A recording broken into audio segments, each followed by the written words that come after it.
I'm Angjolie May, and this is Dying to Meet You. And today we have on the show Winston Tay. Yay! Winston and I actually go way back. Wow, how many years? 7 years. Yeah, 7 years. Almost 7 years. Yeah, 7 years. And the reason how we get to know each other is because of this book. Yes, this book was first published in 2017, and it was done by a publisher, Epigram. And guess who was helping me with this book? Ta-da! I was the marketing manager of Epigram at the time, and I was helping her market. Yeah, so all this is like Chen Nian Wang Si. That's why you see the book was so But do get the latest edition, which is the second edition that was published in 2020. So yes, that's how I got to know Winston, and then I think we still keep in touch years after when you asked me to meet up with your mother because your mother wanted to, put her affairs in place, and it was 2 years ago, almost 1 year. It was before COVID. Pre-COVID. Oh yes. Pre-COVID, maybe when 2018, 2019. Yeah. And then after that, COVID hit, and then after that, my mom's condition, she passed away in 2022 September.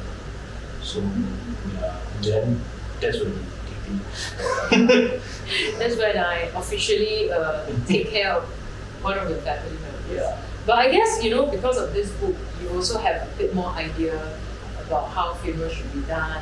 And I still remember that this book, and Winston was here also for the opening, because we did our launch of this book here. I wonder why, because we couldn't do it at any other bookstore, so we had to do it here. No, the original idea was that because your cover photo had a casket, so we were wondering whether as part of the book launch, we should also put the casket on display. So we were asking around the bookstores, different bookstores including Kino, and I think we asked Kino because they had the biggest space, but they didn't allow. So then after that, we later on figured out that because the Showers of Love Sanctuary at the time had just completed, and Angjolie was also ready to launch it. So we thought, why don't we do it here? And it became a very interesting launch. Yes. In fact, if you get this copy, I think NLB actually still have this copy, you will not see Showers of Love photos. But the second edition, which was launched in 2020, you get to see a lot more stories, also about how we use this space in Showers of Love and why do we have an origami tree, so the details are all in the book. So go get a copy of the book without my face, the one that sells better. It's now in the 4th print already, so I think the readers are telling me something.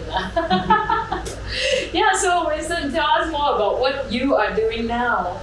So I have been doing social media and digital marketing for a number of years. After I finished with the publisher, I joined a digital marketing agency, worked there for about 2 to 3 years. Yeah, I think it's about 2 years. And then after that, I joined FairPrice. And I was working there as a social media and content lead. I was at FairPrice for 3 more years. I left last year to come out and do social media on my own, and I am currently also managing Anjolie's social media channels. Yeah, just to clarify, he was working for FairPrice, not Cascade FairPrice. Yes. NTUC FairPrice. Yes. So maybe you can share a little bit more about the fact that you started off helping me to do this book, and then I think that I always remember the conversation I had with your mom, and the house that is now en bloc. Always, that It's image. Yeah, it's gone, right? How did you feel, and how did you even start the conversation with your mom then? We start from the beginning. So when I joined Epigram, and the owner of Epigram was telling me about this book, and I thought, hey, it's very interesting. So I did pick up the manuscript. I went through it, and I thought, hey, it's a very different, unknown perspective of the funeral trade that Angjolie shared.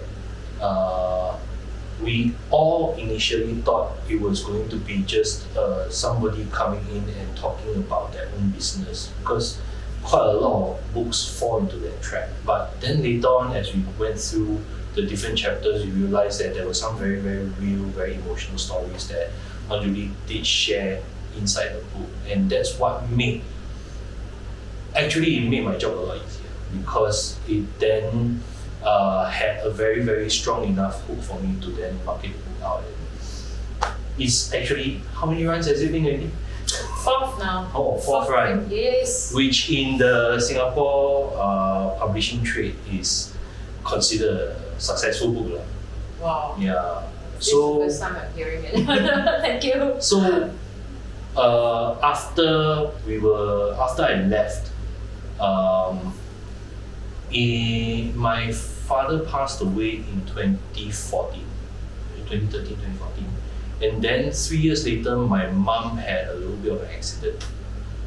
She fell and hit her head, broke her skull. And then later on, we found out that she had a couple of mini strokes. And that was the beginning of her dementia.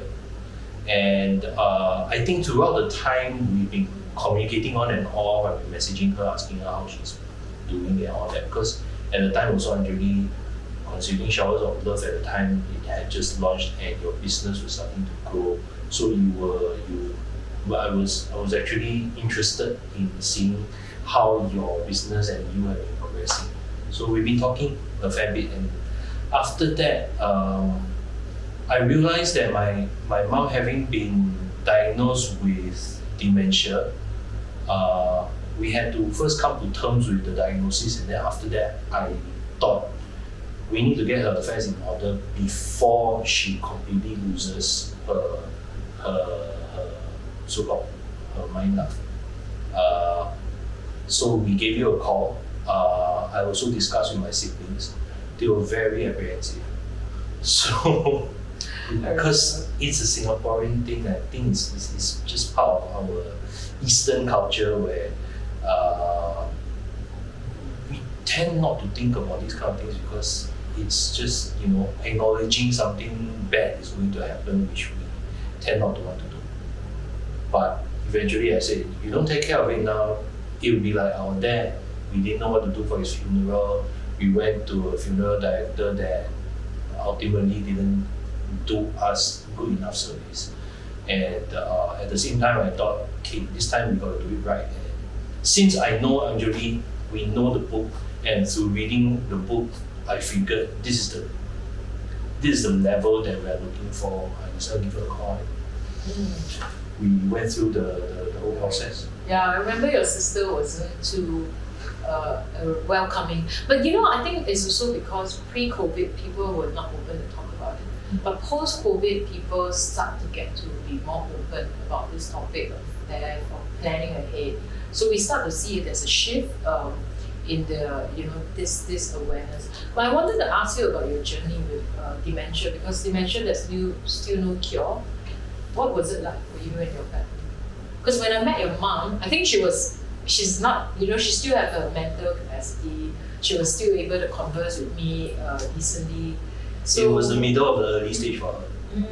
So it's a very interesting journey watching somebody go through the different stages of dementia. My mom, when it first started out, we first realized something was wrong when she started forgetting things and it's not just the forgetting, it's forgetting and being paranoid about it. So she said she will forget her keys, or she will forget her wallet, and we were going out already, or she forgot to lock the door, or she forgot to turn off the stove. When we watch movies about people with dementia, generally these kind of topics will come out. What people don't realize is that when they forget, it is a sequence, it is a combination of forget and paranoia.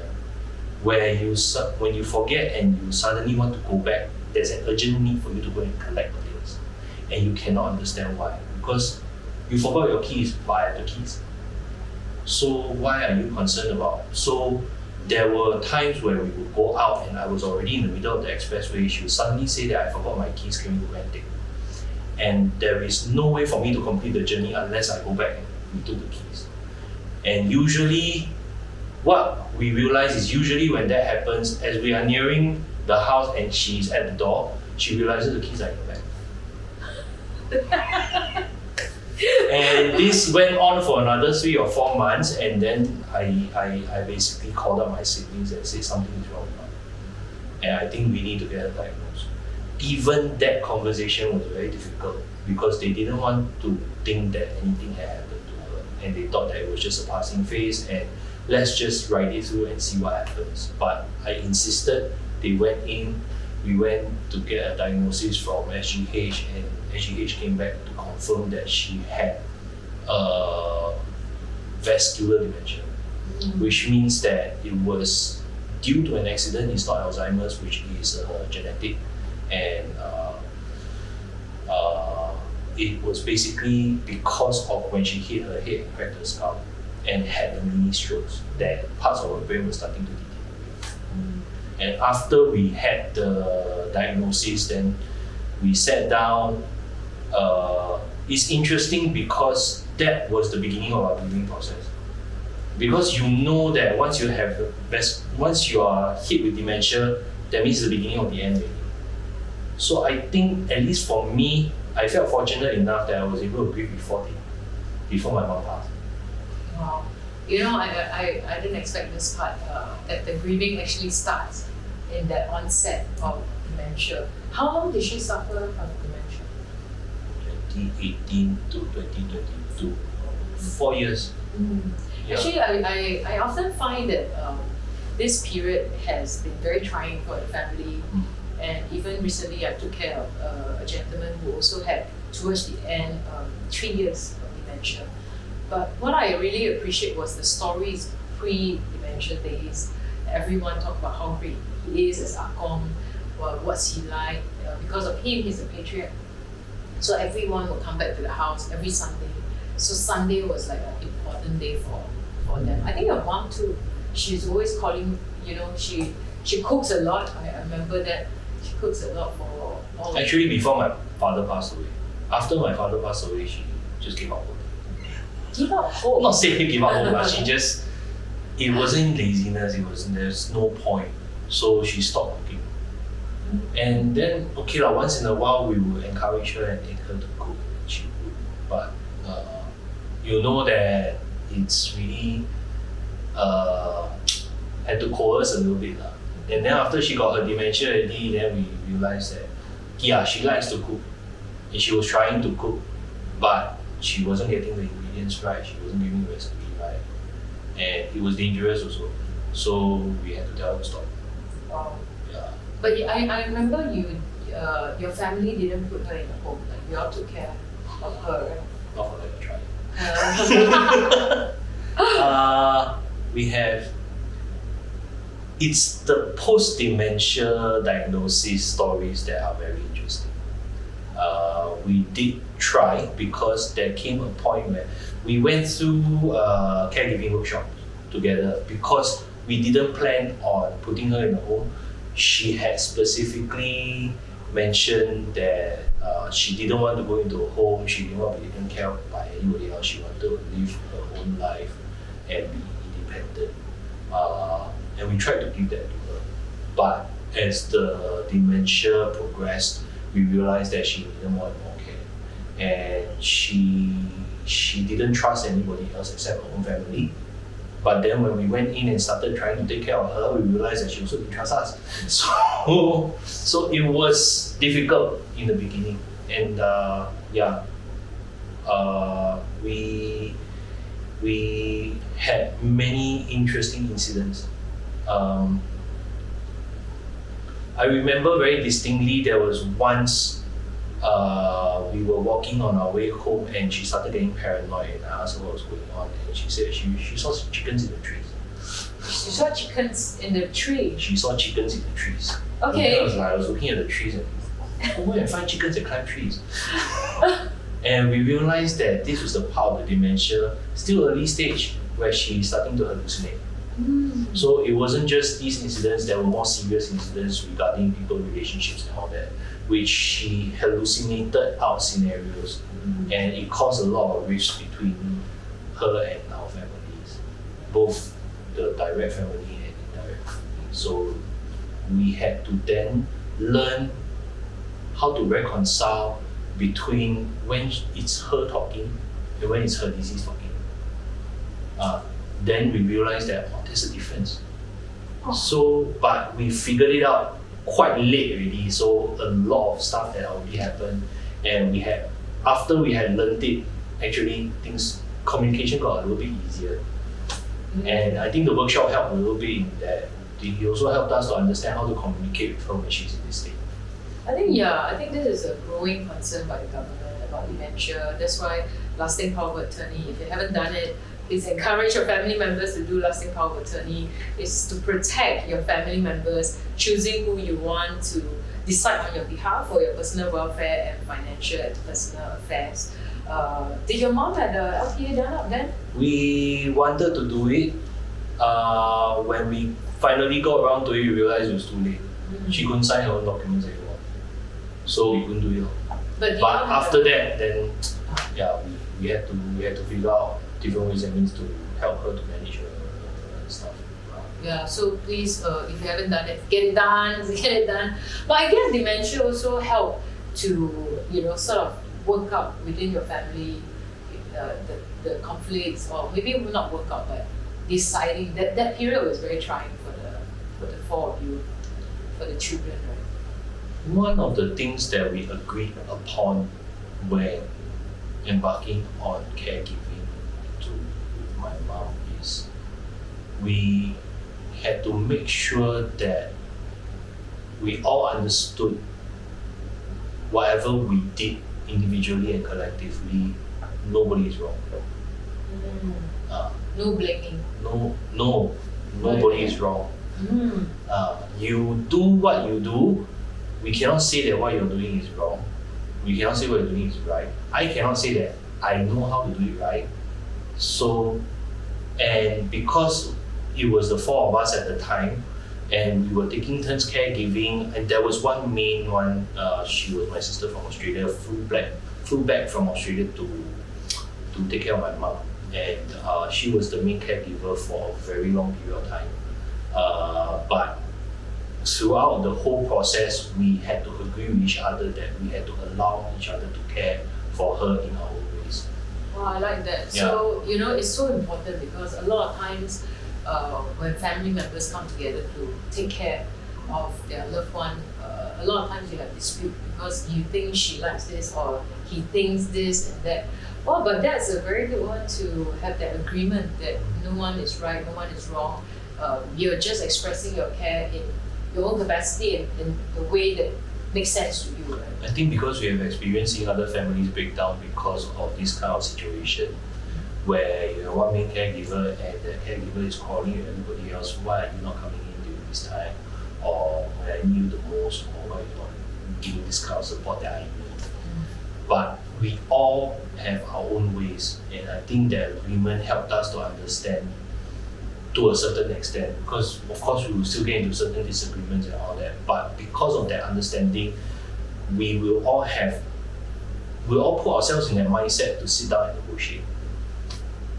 And because of the understanding, we will then be able to also accommodate each other in how we do caregiving, and what is it that you can ask of me and what is it that you know I cannot do. And from there, then it becomes, not say easier but the teamwork is there.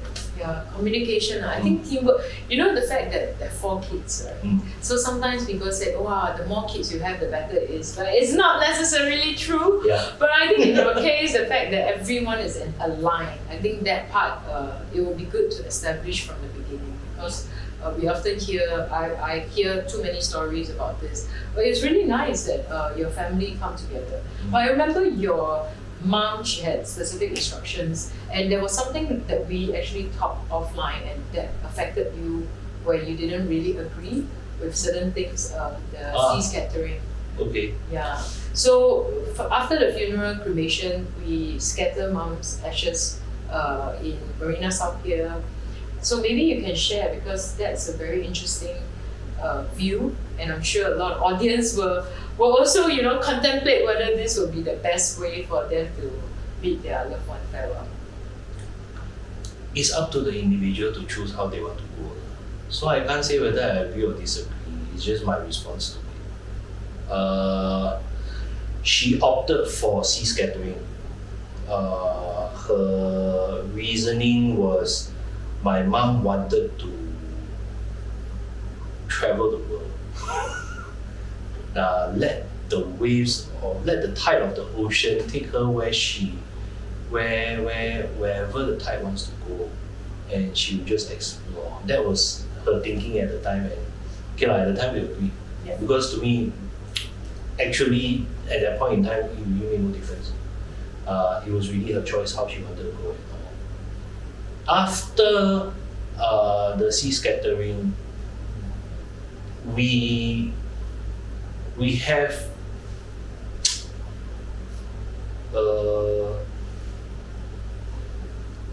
my father was in Mandai Columbarium, interred in Mandai Columbarium. So whenever the major festivals come in, we know that we go and visit. His birthday, death anniversary, we go and visit. And we've been doing this for years. And we didn't realize that it held any significance other than it was something for us to do as a family. Just to go there and salute, or go there and say hi, bye baby, we miss you, that kind of thing. When my mom opted for the sea scattering and we finally did it, and I think a few days later, we realized that there was nobody to go and visit. There was no place to go back and visit, and we thought about it as well. Thought, it's in the ocean, go East Coast Park, or go Marina South, just look out in the ocean and say hi, mom. I tried it. It's not possible. So you realize that you lost that opportunity, that option to find a way to find that connection back. So we had to try other ways. I remember we asked you to keep some of her ashes so that we could at least keep some of it on our side. So we did that. That was probably one of the only ways that we could all find that connection with her again. But the sea scattering, I feel, for people that are used to the tradition of visiting graves or whatnot, it takes getting used to. Yeah, actually this sea scattering or even inland ash scattering is an irreversible process. So really think thoroughly whether this is the method. Because a lot of people, they choose this method because they don't want to burden the future generation. They feel like, it's okay, you guys will be all grown up, grandchildren will not come, great-grandchildren will forget even know where the tombstones or columbarium niche are. So they always tell me, just just scatter me to the sea, but not knowing if this has an impact. My uncle was the same. My uncle is a single, he's my youngest uncle, my dad's brother. And he always tell me the same thing, when I die, just scatter us. But we, in the end, disagreed. So my sisters and I, we decided to give him a columbarium niche at the temple, just a few rows below my dad. So we know this is, the family, like my grandparents are there, my dad is there, then he's there now. So that part was important for us. Maybe we don't visit like you, but we do go on different days, like Qigui, Qingmingjie, we will go. Sometimes when I happen to have a cremation there, I will, after the cremation, then I will go over to say hi to my dad, my aunt, my akong, then sometimes I just feel like, suddenly I have this instinct, my grandma may be asking for croissant, so I have to go and buy croissant, go there, just pray to them. Yeah, it sort of gives a bit of solace to us, like a bit of comfort. And it's not the first time I hear people who come back to me and say, we don't know where to go now. And like you said, so they actually asked me to scatter the father's cremated remains near their house. because they live in Bayshore. So they said, oh, do you think the boatman can go just there? So at this point, just in front of the block. But even that, to them, it was still not physical. You know, they go to the East Coast like, oh, I don't know where he or she is now. It's that expectation, maybe, yeah, 漂洋过海. I don't know which continent he or she is. So I think this part really have to consider. This class is not just for the ones who pass away to decide. I think the survivors' point of view also plays a very important role. Yeah. Otherwise, so what are the methods that you all do now? No, in our case, I think we respected my mom's decision. We kept to it. The interesting thing is with the dementia, when you first visited her to try and note down the instructions for her funeral, what we realized later on is at mid-stage, her opinion changed. So there were certain things she had instructed us to do that after we had explained certain things that she realized, well, maybe not so much realized, but also let go, because she had come to that point where she know that her time is short, and she also figured, yeah, I'm already not here already, you can do whatever you want. Yeah, and it wasn't something that was said out of sarcasm or cynicism. It's okay, you know, I'm not there already, so I leave it to y'all how you want to plan your grieving. Wow. You know, I recently had a pre-planning of a case where I asked him how he wanted his funeral to be, and his reply to me is, let my daughter decide. So then we went to the daughter, and the daughter said, don't let me decide, let him decide. So we always have this sort of, you know, dilemma, who should decide? If this person decide, then will this be according to his or her wishes? So you know, as you were sharing about the sea scattering, it reminded me of this uncle that I took care of when he came to our shop to do pre-planning. So the first time he came with 2 sons, and then he just gave me a brief idea. Then he said, oh, Hong Xiao Jie, I'm going to bring my eldest son also. So we make an arrangement, and this was the second appointment that we made. So 3 sons were all sitting together with him. And we talk about his plans. This guy, he is a very interesting man, 70 plus, and then he said to me, oh, you know, I come to this work with my birthday suit. Can I also go with my birthday suit? I said, okay, I try not to look. I promise I don't look. Then he said, no, okay, just give me a rope. Then he said, but I don't want to wear any shoes. So no shoes. So all the 3 sons took down and was mentally recording what the father wanted. Then the last part was where he said, I want my ashes to be scattered. And immediately I could see the eldest son's reaction. He twitched a little bit, the micro expression, and I was like, oh, that was his concern. So so I approached further. I asked the eldest son and the children, is there anything you would like to ask your dad? And the eldest son said to the father, said, Ba, why do you not want us to have a columbarium niche for you? Why would you prefer scattering? And back then, scattering was not very popular, right? And this uncle, he just replied, uncle, he just tell the sons, the 3 sons, he said, in Mandarin, he said, 不用去纪念我，只要永远在心里纪念我就好。Wow, so the 3 sons were like, okay, this is what dad wants, we're gonna do that. But I have never gotten a response from them about how they feel now, because I remember when they completed the scattering, I texted the son and asked, is everything okay? He said, yeah, everything is completed. But I never get to hear this part, because you and I, we talk, and that's why I could actually hear, oh, this was the response. And sometimes when I speak to some of the friends, they do share that with me. So whether you choose scattering or inland edge scattering or sea scattering, really do think about the survivors, the people who you leave behind. They may need time.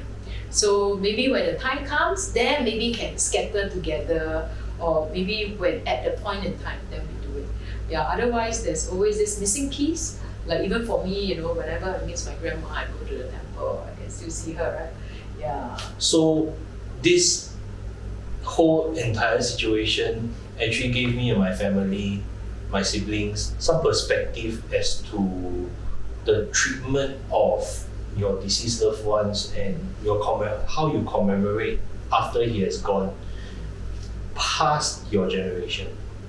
So we know that we don't want to burden our children or our grandchildren who have never met our parents or grandparents or great-grandparents for that matter. And we know that because Singapore has gone through 3, 4, 5 generations already, and there are temples where we have to go back and take care of our great-grandparents' urns or remains, even though we don't know them. So when my mom went through this, it actually gave us an opportunity to discuss as well. At some point, what do we do with my dad's ashes? And I think we all came to an agreement that we would agree within the family that once this generation has gone, our children, if they want to commemorate, let them commemorate. They can decide whether they want to have a place for us where they can go and visit and just do the usual. But when it is their time to go, they need to write into their will that how to dispose the previous generation's ashes. Or there should be like a trust, Yeah. a list of that. But has that changed your perspective? Actually, I should ask you this because of my book and also what your mom has gone through. Have you ever thought about what and how your farewell would be?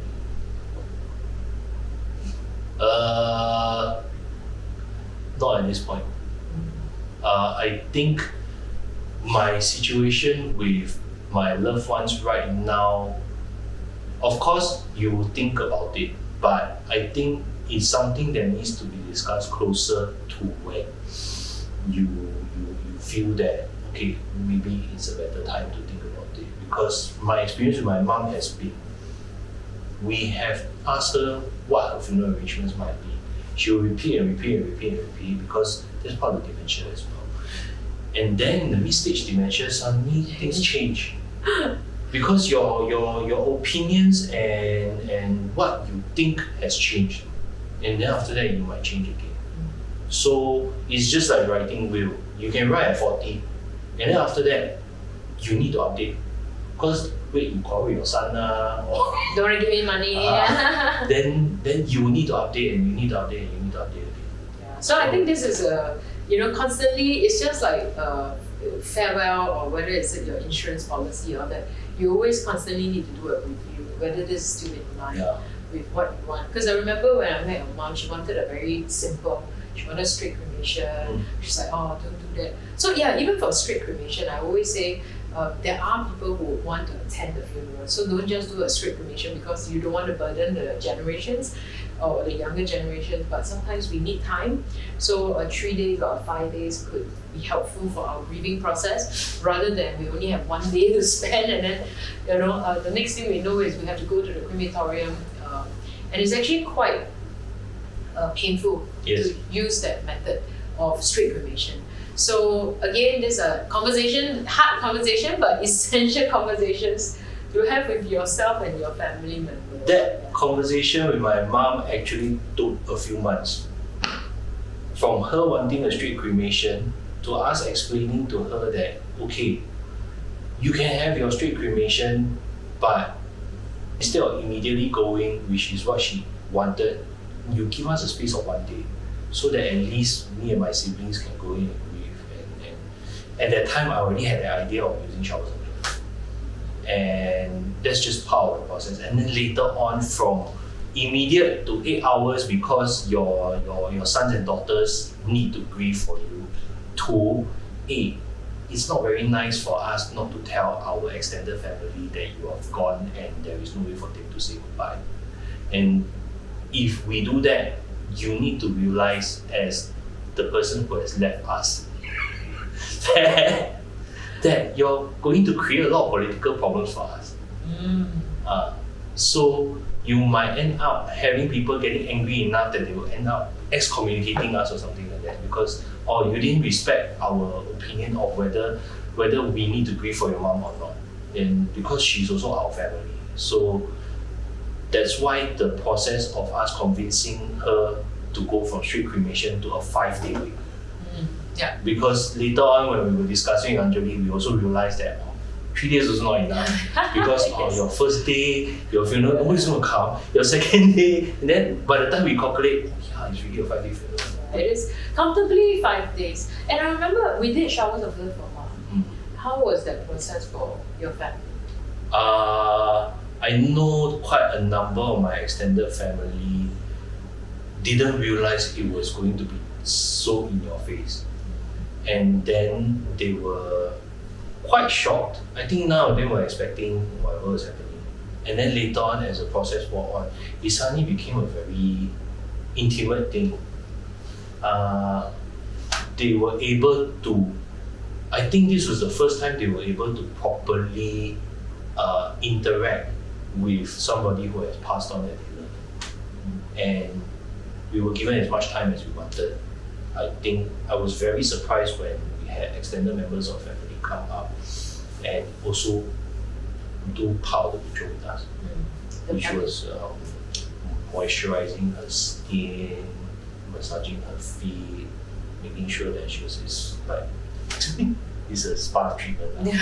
And that's what we intended to be, but it's also allowing families to have that participation. A lot of times, as Asian culture, we don't express ourselves or we don't say or do this act of service. So it was that window for them.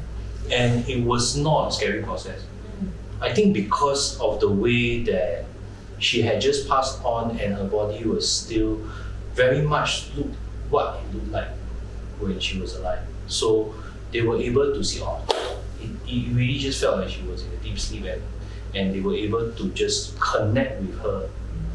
Yeah. That's very essential. That's the whole point. And that's exactly why we are here in Showers of Love Sanctuary with this Zanzu tree. So is there anything else you would like to add, Vincent? Since my mom passed, I learned a lot about grieving. And I've had colleagues as well and friends who just recently had their own parent pass on that. I think even yesterday, one of my colleagues actually asked me, when do you know when the grieving is over? And my reply to her, based on my own experience and learnings,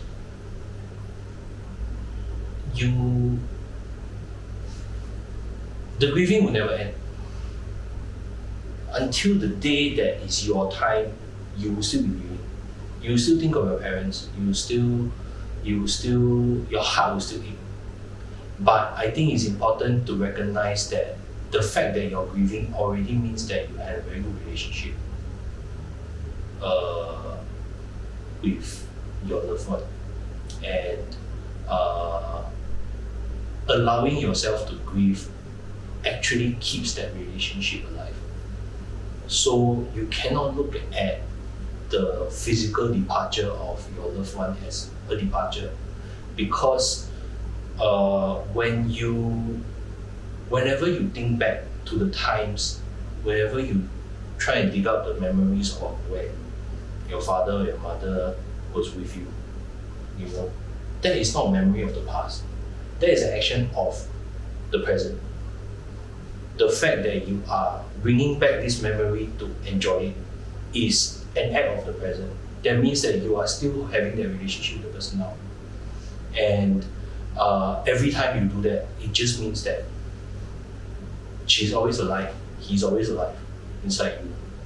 And especially when it's your parent, you have to understand that ultimately, physically, you are a part of them. True. So when people say that someone is survived by their children and grandchildren, this is exactly what it means. That you have grown up with your parents, all the things that your parents have taught you have interacted with you. The fact that your parents gave birth to you from seed, fertilized, and whatever, you are part of your parent. So even as they pass on, their being is still with you.